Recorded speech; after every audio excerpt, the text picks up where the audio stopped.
নমস্কাৰ, মোৰ নাম মিছ আমিনা বেগম। মই বাল্য বিবাহৰ ওপৰত অলপ ক'ব বিচাৰোঁ।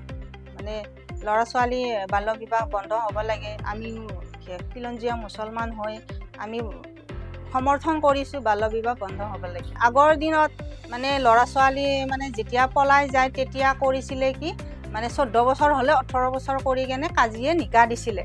এতিয়া সেইটো বন্ধ হৈছে। আমিও তেনেকুৱা পাইছোঁ। ছোৱালী এজনী গৈছিলে, আমিও তেখেতক বুজাই কেনে তেখেতে আজি পঢ়ি আছে, ছোৱালীজনীয়ে পঢ়ি আছে, আজি 2nd ইয়াৰ পাইছে। আৰু ল'ৰা ছোৱালী মানে সেই যিটো বাল্য বিবাহ বন্ধ হোৱাৰ কাৰণে ছোৱালীখিনি শিক্ষিত হৈ যায় আছে আৰু নিজৰ ল'ৰা ছোৱালীকো শিক্ষিত কৰি যাই আছে। আমি মানে সুন্দৰভাৱে মানে বহুতখিনি ভাল লাগিছে, কাৰণ কি চৰকাৰে ভাল সুন্দৰ পদক্ষেপ লৈছে। মই মুখ্যমন্ত্ৰী মহোদয়ক মই বিনম্ৰ অনুৰোধ জনাইছোঁ, তেখেতে এই পদক্ষেপটো বন্ধ কৰিব নালাগে, ভাল কৰিছে।